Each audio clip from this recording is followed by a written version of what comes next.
Voilà, ben, merci beaucoup d'être venu. Voilà, Tu vois, comme quoi on s'organise. Merci, merci. Donc, je suis avec Omo Bello, qui, vous allez voir, est exceptionnel. Je vais laisser te présenter. Dis-nous ce que tu fais. Ok. Je m'appelle Omo Bello, je suis cantatrice, donc chanteuse lyrique. Donc, mon métier, c'est de chanter à l'opéra, au théâtre, dans les salles de concert. Et puis, voilà, la musique classique, donc c'est ma passion et j'aime donc être sur scène. D'accord. Qu'est-ce qui te plaît en étant sur scène? En fait, c'est cette espèce de... En fait, dans ma vie donc, normale, c'est assez surprenant. Même, je suis une personne timide. En fait, les gens qui me voient sur scène, après qui me voient dans la vie, n'y croient pas du tout que c'est la même personne. Mais le fait de remonter sur scène, c'est une façon pour moi de sortir de cette peau et être autre chose, de rêver, de voler, de vivre tellement de choses, d'émotions. C'est vraiment magique. Et c'est là où vraiment je me sens à l'aise. Et puis, chanter, effectivement, c'est quelque chose que j'adore. J'ai toujours aimé chanter dès mon enfance. Alors, voilà, c'est vraiment tellement passionnante que c'est presque pas un travail. Ah, je comprends. Oui, parce que curieusement, ça n'était pas ton parcours au départ. J'ai vu sur Wikipédia, je crois que tu as fait de la biologie cellulaire ou quelque chose comme ça, au Nigeria. Qu'est-ce qui s'est passé? Qu'est-ce qui s'est passé? Comment tu as fait tout ça? J'aime dire que j'ai eu deux vies. J'ai eu la chance d'avoir deux vies. Donc, dans ma première vie, j'avais étudié la biologie cellulaire et génétique jusqu'au bac plus 4 quand même. J'ai même travaillé dans un laboratoire de recherche médicale, donc à Lagos, au Nigeria, en Afrique. Et puis, à côté de ça, il y avait donc cette passion croissante pour la musique qui faisait en moi une espèce de palpitation de plus en plus restless, on dit en anglais. Ça ne te laissait pas en paix. Je n'étais pas en paix. Et là, effectivement, quand on vient de Lagos, Nigeria, on n'y croit pas. Il y a beaucoup de musique classique au Nigeria. C'est quelque chose qui est répandu comme en Italie, par exemple? Pas du tout. Il y a quand même une communauté grandissante, mais quand même relativement, on est minime. Infini, on peut dire infinitésimal, voilà. Le Nigeria, c'est 200 millions de personnes. On sait bien que c'est la musique afrobeat et tout ça qui est plus répandu. Donc, bon, voilà, au milieu de tout ça, voilà, j'ai quand même pu nourrir une passion pour la musique classique. Et sans savoir que ça allait devenir quoi que ce soit, mais bon. Tu as pris des cours de chant, ça s'est passé comment? En fait, oui, donc je vais dire 90% des chanteuses ou chanteurs lyriques qui viennent de l'Afrique débutent à l'église. Donc ça veut dire que oui, ça veut dire qu'il y avait eu les chorales, les oratorios, les musique sacrée, Bach, Mozart, Haydn, Handel, donc tout ça c'était mon monde. Et puis j'étais aussi inscrite dans une petite école de musique. Et là, j'ai travaillé un peu le piano, j'ai travaillé le violon, les bases de la musique classique. Et puis je continuais comme ça, donc vraiment scientifique le jour, musicienne la nuit, le nuit, jusqu'au jour où une rencontre vraiment, une rencontre, on va dire, improbable, divine, incroyable, a fait que j'ai pu venir en France, donc grâce à une bourse du gouvernement français, et puis poursuivre pleinement ma passion pour la musique. J'ai été au conservatoire, et puis ensuite, j'ai commencé donc ma carrière. D'accord. Ok. Eh bien, chapeau. Merci. Ok, je te remercie. Merci pour avoir répondu. Ça m'impressionne vraiment. Donc, on reprend. Donc, et au niveau de ton domaine de prédilection, donc, parce qu'il y a eu donc l'église, après le conservatoire en France, quel est le répertoire que tu préfères interpréter? Alors, donc, s'il y avait à choisir le répertoire que je chanterais seulement, serait le répertoire romantique. Donc, le bel canto italien et le répertoire romantique français. Donc, Gounod, Massenet, Meyerbeer. Et puis en Italie, Bellini, Donizetti. Là, je veux ta bibliothèque. Ta discothèque. Tu sais que moi, j'adore l'opéra. J'écoute de l'opéra toujours pour me concentrer, pour travailler, pour faire mes potions. C'est l'opéra. C'est comme si les gens crient à ma place. Tu vois? Ouais, et c'est tellement. Voilà. Et donc, j'aimerais bien faire un tour dans ta discothèque pour voir si tu as. Qu'est-ce que j'ai dépensé des fortunes. Je comprends. Ah là là. Et puis, c'est fou parce que je ne le réalisais même pas tellement. C'était naturel pour moi de tout stocker.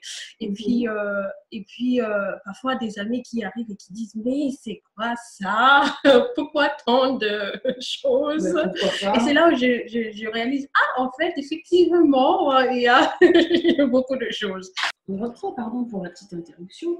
Donc, il y a beaucoup de choses, il y a des partitions. Oui, donc partitions, des encyclopédies, des recueils, évidemment des disques, DVD, même cassettes. J'avais réussi à trouver des cassettes en fouillant dans des... Comment ça s'appelle? Oui, et marché aux puces. Donc, parfois, on trouve des choses hallucinantes parfois. Donc, il y a même aussi des cassettes, des vieux beaux, belles productions. Ça veut dire que tu as des vinyles aussi? Ça, pas encore. Parce que, justement, je n'ai pas l'appareil. Si j'avais... Peut-être il faut que je fasse ça. Parce qu'effectivement, il y a aussi chez mes professeurs, j'avais vu ces vinyles, et ce serait très intéressant effectivement de les écouter. C'est des productions avec un petit grain, tu sais. Moi, j'adore écouter César Essier, tu sais, le monsieur qui chante un ténor. Si, il chante tellement bien. Il pourrait me chanter il n'est plus là, mais il pourrait chanter des berceuses pour moi sans problème. N'est-ce pas? Et oui. Et alors, dans tout ça, le cheveu naturel, c'est arrivé comment? Alors, les cheveux naturels, pour moi, c'était assez tôt parce que à l'âge de 10 ans, si je ne me trompe pas, même 8 ans, ma mère a eu l'idée de m'amener moi et ma soeur chez une coiffeuse pour défriser les cheveux. Et bon, déjà, cette première, donc ils ont mis ce produit. Déjà, cette première expérience était assez bizarre.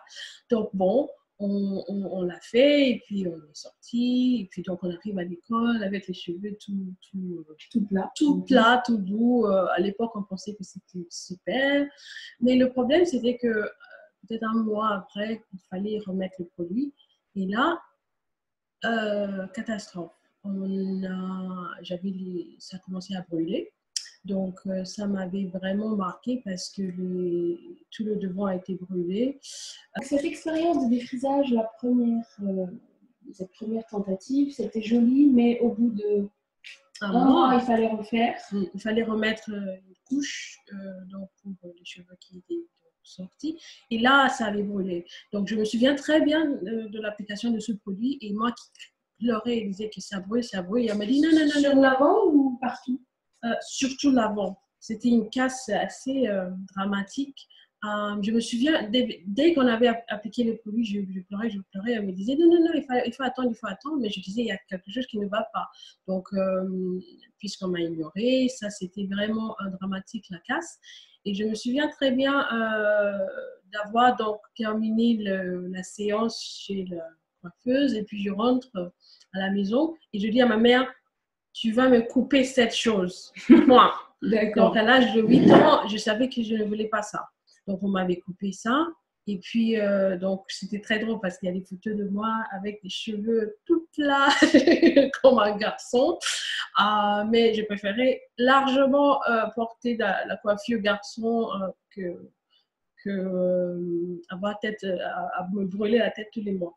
Donc, j'ai continué comme ça tout au collège, au lycée. Je me souviens très bien, beaucoup d'amis au lycée qui me demandaient, et alors, tu vas te lisser les cheveux quand? Et alors, tu vas te détruire les cheveux quand? Parce que c'est la mode. C'est omniprésent. À l'époque, ça n'existait pas de porte-toile.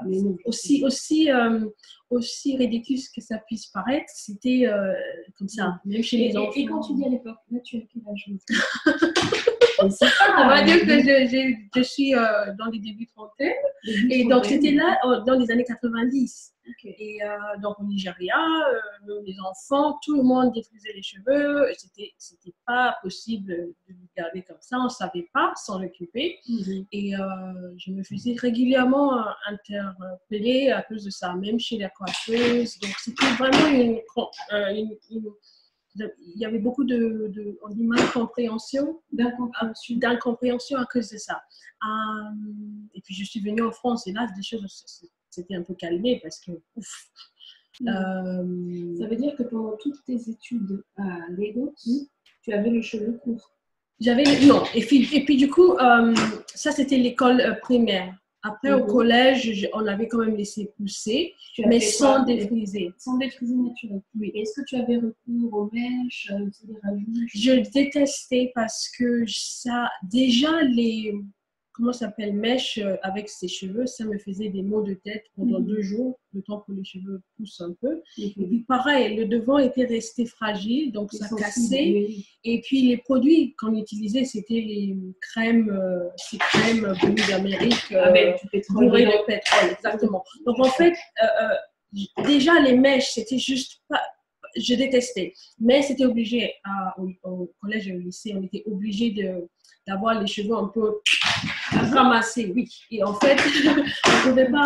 Excuse-moi juste une seconde, parce que tu disais au collège, oui, donc il fallait absolument tout tirer, tout slacker. C'est ça. C'était une obligation pour l'école. Obligation, parce qu'à l'époque, ils pensaient que ça, c'était un peu rebelle.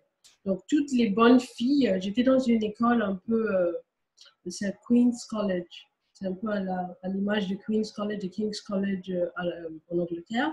Donc là, toutes les bonnes filles, elles étaient obligées d'avoir les cheveux tresse, au moins. Et il y avait un uniforme, quelque chose? Exactement. Donc c'était un peu ça. Comportement, étiquette, tout ça, protocole, etc.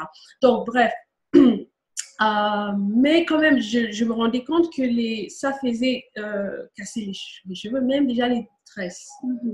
Alors, les mèches, je ne pouvais pas. J'ai jamais fait de mèches jusqu'à aujourd'hui. J'ai jamais pu. Tu ne connais pas la joie de dormir en équilibre sur une petite mèche avec le truc qui fait cling, cling, cling, cling. Tout se casse, tout se casse, tu ne sais pas. Oh, purée, non, je ne connais pas. Les boutons à la nuque, la douleur, l'aspirine, tu ne connais pas? Heureusement. Déjà, les tresses tout simples, c'était calvaire. Alors là, je dansais dans les...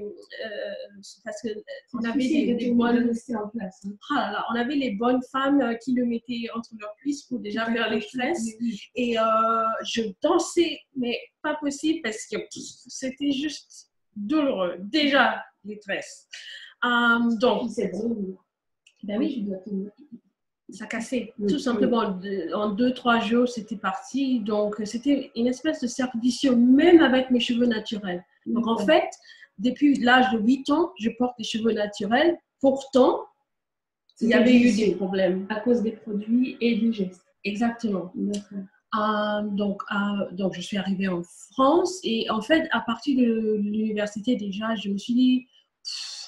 je me calme avec les tresses. Donc, en fait, là, j'étais partie dans un autre virage avec celui de... Comment ça s'appelle? Le tissage? Non, le sèche à chaleur. Ouais, c'est ça, c'est ça, chaleur. Donc là, on me faisait ça et puis ça tient quoi, 1-2 semaines et puis avant de laver et puis ça repart.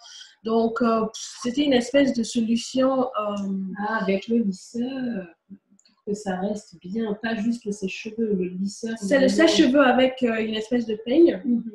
Et puis, on divisait les cheveux en portions et puis on brossait avec cette chaleur et le peigne. Ça... c'est la brosse soufflante en fait. C'est ça, brosse à lisser. C'est ça aussi. C'est ça. Donc, bon, pas vraiment une solution parce que du coup, je plaquais les cheveux après et puis c'était ça mon style. Donc, bon, je voyais que c'était limité. Je me souviens. Les pointes se cassent assez vite à cause de la chaleur. C'est ça. Et puis le devant, ça continuait à être problématique. Mais je me suis dit, bon, celui-ci me sauve de faire des tresses. Donc, j'ai continué comme ça de longues années, on va dire. Et puis, même en arrivant en France, je me suis acheté ce truc, je le faisais moi-même, et puis jusqu'au conservatoire. Et là, au conservatoire national, ma prof de chant, donc, qui avait de grandes ambitions pour moi, un jour, elle me dit, mais ces cheveux, c'est pas possible. Basta. Et, puis, et là, je dis, qu'est-ce qui va pas? Elle me dit, mais qu'est-ce que c'est que ça ne rime à rien. Et c'était très intéressant parce que je ne savais pas du tout que c'était ça son impression depuis donc toutes ces années.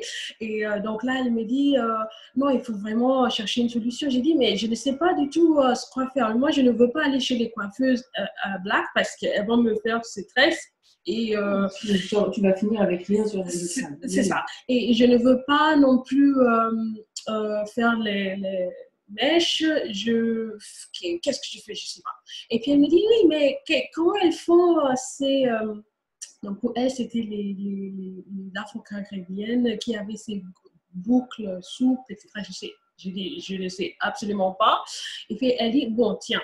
Il suffit de demander à quelqu'un dans la rue et puis, carrément. Et je ne sais pas où on allait ce jour-là. Peut-être qu'on se baladait parce que parfois on allait manger pendant la pause déjeuner ensemble, mais elle a vu justement une prof. Donc, attention, c'est elle qui a vu quelqu'un qui avait des jolies boucles. Ouais. Et elle dit excusez-moi, madame, comment est-ce que vous faites? Parce que cette fille-là, c'est pas possible. Et cette femme nous donne l'adresse de l'atelier Top. Ah ben non. Elle était géniale. Elle était déterminée. Ah là là, elle m'avait fait un autre truc pour le maquillage d'artiste et tout. Bon, là, elle m'a trimballée aux Galeries Lafayette. Là, il fallait s'asseoir et apprendre enfin à se maquiller pour être présentable en tant que diva. Est-ce que tu réalises quand même la pression sur tes épaules?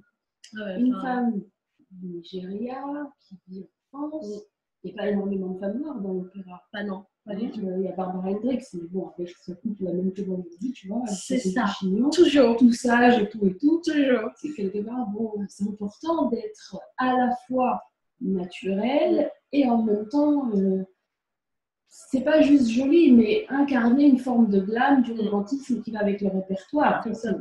C'est une voix magnifique, ça je sais. Mais ça joue aussi. C'est-à-dire que si on se retrouve avec un afro crépitant qui fait plus pitié qu'envie, où est l'exemple, où est l'inspiration? C'est ça. Ouais, ta prof, ah là là, elle a un gros bisou pour moi.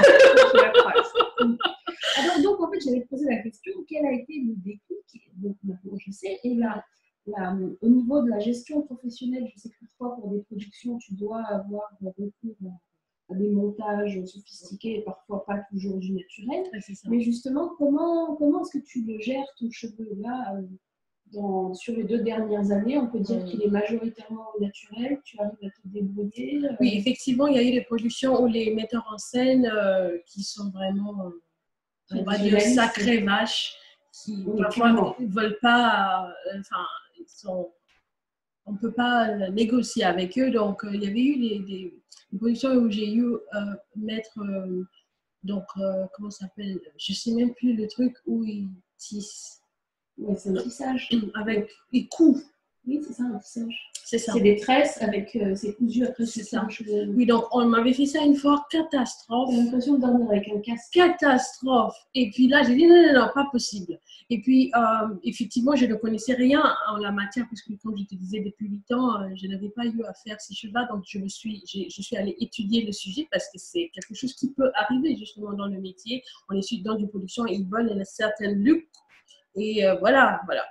On va dire que c'est c'est là mon job d'actrice, là où ça joue, je joue quelqu'un d'autre, c'est pas moi. Donc après, je sors le truc et puis je vais chez moi. Donc en fait, le compromis que j'ai eu à faire, c'était par rapport aux perruques. Donc là, ils mettent le truc et après, on l'enlève. Donc, mais par contre, quand j'ai mon mot à dire, et seulement mon mot, je garde toujours mes cheveux comme ça. On va dire que plus j'avance dans le métier, plus tu poses tes conditions. Plus je pourrais dire vraiment absolument pas ça, non. Parce que à chaque fois, c'était des dégâts à réparer. Par exemple, sur le devant, comme je dis, qui reste quand même très fragile. Qui quand même reste fragile. Et puis, pardon, je ne sais pas si j'ai répondu à la question. Si, mais par rapport à la gestion professionnelle, comment est-ce qu'on t'impose des coiffeurs? Est-ce que tu peux choisir la personne qui te coiffe? Parce que sinon, moi, je t'envoie Joe. Et en fait, souvent, c'est à l'étranger. C'est ça le problème. Donc, je t'envoyer Joe quand même. Souvent, c'est à l'étranger. Donc, en fait, c'est là où... Moi, je viens, je me permets.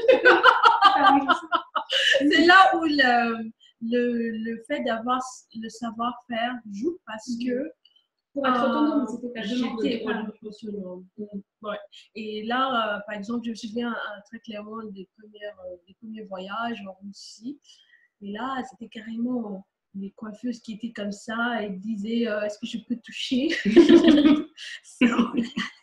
Et puis elles parlaient en russe, mais je ne comprenais rien, mais j'avais très bien compris qu'elles étaient. Un petit peu inquiétude. Non, elles étaient, au contraire, c'était une joie pour elles. Elles n'avaient jamais, je pense, touché un cheveu crépus. C'est ça. Ouais. J'étais surprise, on était à Saint-Pétersbourg, hein, pas dans un village. Un village au milieu de nulle part. Donc voilà. Donc là, le savoir-faire d'être autonome, là, c'était très important. Et du coup, comment dire, j'avoue que je n'ai pas été très créative, aussi créative, je vais dire, que je peux être, parce que souvent, c'est un peu ça, mon look. Mais ça va très bien. Moi, j'ai vu une représentation, des images de représentation à l'UNESCO. Tu avais une très belle robe rouge. La coiffure était très bien. Je l'ai utilisée dans mes conférences pour montrer aux filles la différence avant et après. C'est mieux. Je transmets. Voilà. C'est important de savoir. Mais si, ce look, comme tu dis, non créatif, la robe s'applique, c'est pas grave. Oui, c'est ça, et les accessoires. Et puis la voix, c'est ça. L'important, c'est pas d'aller à un défilé de coiffure traditionnelle non plus. C'est quand même d'incarner un personnage lyrique. Tu fais ça très bien. C'est vrai que oui, là, j'avoue, j'aurais pu être un peu plus... mais bon, c'est en évolution. Donc, ça va évoluer. Depuis les 2 dernières années, il y avait eu autre chose. Le fait que j'ai eu mon fils a fait que... Merci beaucoup. A fait que j'ai suivi quelque chose que je n'avais pas connu avant. C'est-à-dire que après sa naissance, pendant la grossesse, les cheveux étaient magnifiques, d'une beauté brillante, etc. Il n'y avait rien à faire. C'était tellement super. Après l'accouchement, très bien. C'est au sévrage. Oui. Et oui, parce qu'en fait, la zone qui est déjà fragilisée, le sevrage, quand tu as la chute d'hormones, et puis en plus, il y a quelques petites carences qui prennent, pardon. Et là, j'avais carrément pris des ciseaux devant le miroir. Parce que, en plus d'être jeune maman pour la première fois, avec tout ce qui va avec, la fatigue, j'avais les cheveux qui me faisaient ça. Donc, en fait, j'ai coupé. Et puis, recommencé il y a 1 an. Quoi dire d'autre? Mais tu sais, excuse-moi de t'interrompre, c'était certainement la meilleure chose à faire. Parce qu'on juge trop souvent le besoin du cheveu contre l'état. Tu sais, à la tête que font les pointes, mais si les pointes sont toutes cassées, si à la racine il y a beaucoup de casse aussi, ça va être complètement bancal. Si ça n'est pas homogène, tu vas chercher à coiffer pour maintenir ta longueur. En faisant ça, tu arraches plus. Alors que quelqu'un qui a appris, et c'est ton cas, à être pragmatique parce qu'il y a autre chose à faire, eh bien, et qui décidera de couper, donne une chance à ces nouvelles repousses. Il ne s'agit pas de chercher à sauver tes 3 derniers centimètres, mais à t'assurer que tes 3 prochains centimètres vont pousser tous au même niveau dans les meilleures conditions. Ce qui fait que tu as pu 1 an, 2 ans après récupérer cette longueur-là alors que tu vas tout couper. Je te félicite pour ça parce que c'était la chose. C'est ce que je t'aurais conseillé. Super. Parfois, tu sais, le bon sens pratique, c'est attends, moi j'ai des choses à faire. Voilà, c'est très très bien. Et alors, je voulais te poser une question très importante parce que ma petite sœur aussi est chanteuse. Et elle fait pas mal de choses. Quel genre? Là, c'est plutôt du jazz. Super. Mais elle a fait de l'opéra aussi en Ukraine. Elle a fait une école lyrique. Oui, elle a une voix. Pardon. Les pays de l'Est, c'est les meilleures écoles. Je suis désolée, j'ai fait l'école française de dire ça, mais bon. Mais donc, justement, la question qui se posait pour elle au départ, c'était comment je fais pour gérer l'eau? Tu vois? Parce que les cheveux, tu les modifies, tu les grattes. Il y a beaucoup de gens qui te disent, quand je discute avec une certaine audience, de gens qui te disent bah oui, mais moi je vis dans la clim, oui, mais moi tu comprends. Hein. Et typiquement, un chanteur te dira oui, mais moi, l'hiver, comment je peux faire? Est-ce que je mouille mon cheveu et autres? J'aimerais juste que tu leur confirmes, parce que moi je connais la réponse, que quand le cheveu est en bonne santé et qu'il est correctement soigné, il absorbe l'eau d'une façon complètement différente. C'est-à-dire qu'il n'y a pas moyen de tomber malade. Parce que tu lui donnes de l'eau, il prend l'eau dont il a besoin. Alors qu'avant, quand il est pollué, t'es tellement étanche, ça coule, et là tu tombes malade. C'est ça. Donc j'aimerais juste que tu puisses confirmer ça. Effectivement, et puis c'est vrai que pour moi, c'est archi essentiel que je puisse presque tous les jours mouiller mes cheveux sous la douche. Depuis donc ces 2 dernières années. Avant, j'avais peur, j'avoue.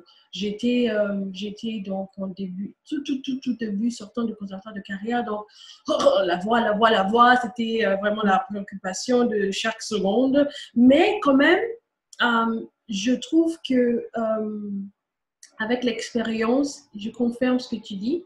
Les cheveux, non seulement elles s'absorbent et puis on n'a vraiment même pas l'impression d'être mouillé. C'est comme si ça fait...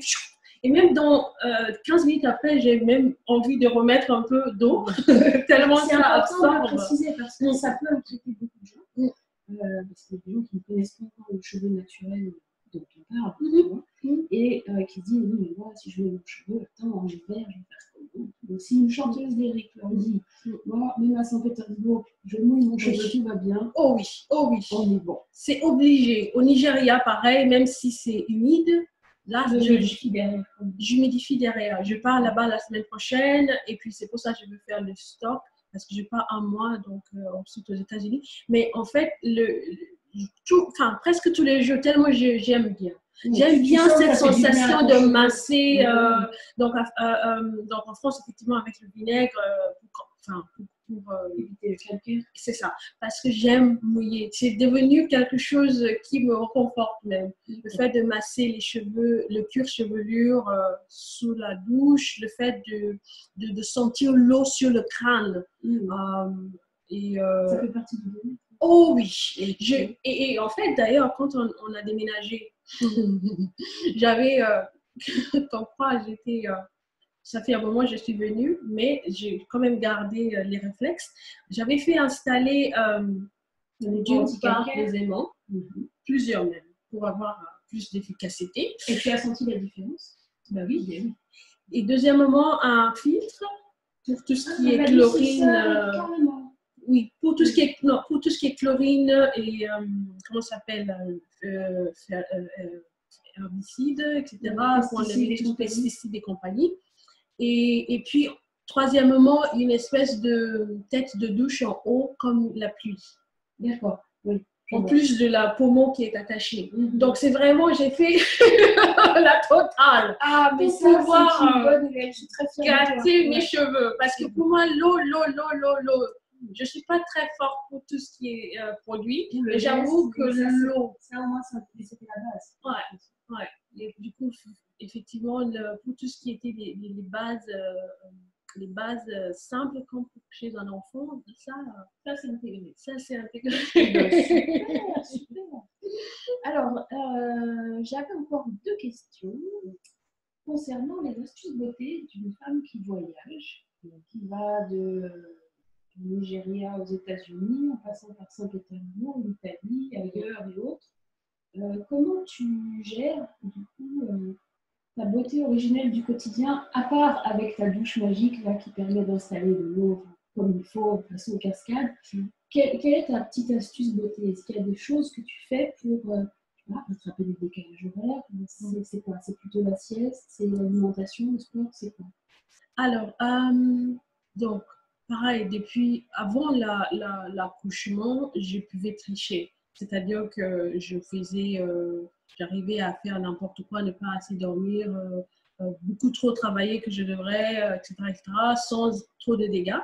Mais depuis donc ces 2 dernières années, j'avais vu un changement dans mon corps qui fait que je paye très cher de tricher. C'est-à-dire, s'il me manque, j'ai un manque de sommeil, manque d'hydratation, etc., ça se voit tout de suite. Et puis, du coup, la première chose que j'avais fait, c'est que j'avais commencé un régime différent de ce qui est un régime zéro sucre. Ah oui, on fait ça aussi chez nous. Ouais. Et donc, ça veut dire que tout ce qui était, quasiment tout ce qui est industriel sort parce qu'on met du sucre partout. Et tu as vu une différence? Oui. C'était pour le poids ou pour la forme? C'était pour le poids au début et puis j'avais remarqué que ça a changé radicalement sur la forme. Et la concentration aussi. Oh oui. La qualité du sommeil. Oh oui. J'avais réalisé en lisant un livre que le sucre joue beaucoup sur le système hormonal, donc dérègle beaucoup de choses, non seulement l'insuline, c'est comprenez beaucoup, mais beaucoup de choses. Ça joue beaucoup sur le foie et pancréas, on dit. Et puis depuis, je me sens beaucoup mieux. Donc ça, c'est la première chose. Donc tu récupères plus vite de la fatigue dans ces cas. Ouais. Et le poids aussi s'est stabilisé. Quand je vais dans des pays d'Afrique, c'est beaucoup mieux. Je perds énormément encore plus, puisque là-bas, notre nourriture de base n'est pas sucrée. Et puis, la deuxième chose, bon, le sport et moi, j'avoue. Le sport, c'est le champ. Le sport, c'est le champ. Ça, voilà. À part marcher, j'y arrive pas à suivre. Hein. Je commence et puis j'arrête. Donc, c'était la nourriture, continuer à marcher. Et puis, la troisième chose, c'est boire énormément. Donc, je te disais, on avait installé un filtre donc, chez nous. Et puis, je bois. Pour voyager, pour tout ce qui est beauté. Là, tellement j'ai honte, c'est une simplicité, on ne va pas le croire. La flemmardise est la meilleure astuce. Dis-le parce qu'on ne le croit pas. Ah là là, c'est juste le beurre de karité. C'est la seule chose que je mets sur la peau. Voilà, en dehors du maquillage, quoi, ouais. Pour tout ce qui est la scène, etc. Effectivement, il y a des maquilleurs, etc. Mais en dehors de ça, c'est juste le beurre de karité. Tellement j'ai honte parfois de le dire. C'est une simplicité. Regarde, moi j'ai beaucoup plus vieille. Je n'utilise que mes produits ici, c'est tout. C'est pas le temps. Pas le temps. Voilà, pas le temps. Autre chose à faire. Oui. Et puis le petit aussi, je fais pareil parce que lui, il a une peau très sèche comme moi. Et puis au tout début, comme des jeunes parents qui connaissent rien, on achetait des choses. On a vite vu que ça n'allait pas, donc on est revenu à beaucoup plus simple. Donc beurre de karité aussi pour lui et ça va très bien. Même au Nigeria, j'utilise le beurre de karité, alors que là, c'est très humide, très chaud. Et là, la peau, elle brille. Elle est d'une beauté, d'une élasticité. C'est du confort, en fait. Si tu as fait correctement modifié, tu mets un peu de beurre. Moi, j'utilise des beurres vraiment naturels, mais c'est le même principe. C'est que garder un poil plus gras. un peu trop à mon avis. Et en fait, tu en mets très peu, clac, clac, clac, c'est fait, c'est tout. Parce qu'on a des talents à développer ailleurs, n'est-ce pas? C'est bien. Et alors, du coup, ton actu, c'est quoi l'actu de l'année qui arrive? Donc, qu'est-ce que tu interprètes? Qu'est-ce que tu fais en ce moment? Alors, en ce moment, alors comment dire, donc ce métier de scène que j'aime beaucoup m'a évolué un petit peu ces 2 dernières années. Donc, en fait,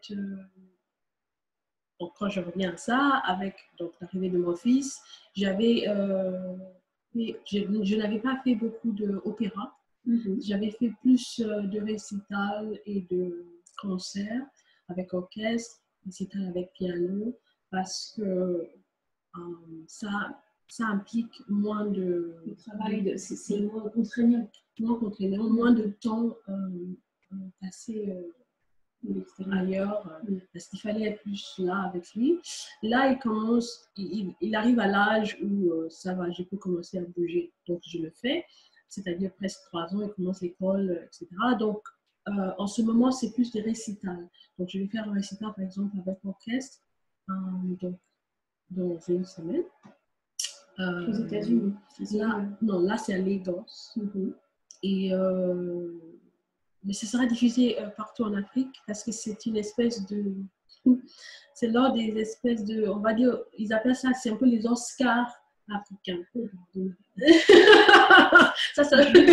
Justement, parce que quand je t'ai proposé cette interview, tu m'as dit oui, justement, attends, je vais récupérer ça. Tu m'as dit, je n'ai plus de shampoing. Et comme on ne laisse pas une diva sans shampoing, je me suis dit, oh, c'est trop gentil. Je me suis dit que j'ai récupéré parce que je n'ai plus du stock ici. Je me suis dit non, on ne laisse pas une diva sans shampoing, ça ne se fait pas. Il fallait t'arranger ça, franchement. Donc je me suis dit bon, le shampoing ça lui fera plus plaisir que les fleurs. Tu vois, c'est vrai ou pas? Oh oui, c'est ça. Les fleurs, j'arrive pas à voyager avec dans les avions. Je les donne souvent aux femmes qui viennent nettoyer les chambres à l'hôtel. Elles sont tellement heureuses. Oui. Quelqu'un. Voilà. Alors que si tu oublies ton shampoing, c'est plus grave. Oh là, c'est très très grave. Une grosse recharge qui te permet de mettre dans des petits flacons tout ça. Je me suis dit. C'est exactement ce que je fais. Voilà. Après, tu sais que tu peux aussi l'utiliser sur le corps. Tu les as sur la fleur de bouche quand elle est mouillée. Tu les as. Et là, ta peau. Je vais les tester. Oh, mais c'est trop gentil. Merci beaucoup. En fait, les fleurs, ça ne sert à rien. Quand je parlais de Stucky, je pensais aux bouteilles mais alors là, je devais attendre que j'ai eu l'opéra, j'en ai besoin pour travailler, donc on ne laisse pas une diva sans shampoing, il y a des choses qui se font pas. C'est génial, je suis si heureuse. Tu peux pas imaginer. Aussi, tu peux imaginer. Oui, je connais, je sais ce qui se passe quand tu dois que tu en as de shampoing. Oh là là, très difficile. Voilà. Donc, écoute, merci beaucoup d'avoir accepté mon invitation. Peut-être déplacée en plus. Parce que moi, je me disais, bon, j'envoie un message à Aude, quand est-ce qu'elle pourra venir? Parce qu'elle a un agenda. Et là, clac! Ça, c'était le bon mais j'ai toujours de la chance. timing. Heureusement. De toute façon, tu n'avais plus de shampoing, plus de shampoing. Voilà. Plus de shampoing. Ouais, c'est ça, sans la mouette qui a plus de shampoing. Voilà. Écoute, merci beaucoup. Et puis, félicitations. C'est très inspirant. Bravo pour ta flémardise. Parce que ça te permet du coup d'investir dans le glam leader. Et on est très. Merci, Zala. Bon, allez, tu vas prendre ton champagne dans les bras, ça va aller. Allez, je te remercie et à très très bientôt. À bientôt. Au revoir. Au revoir.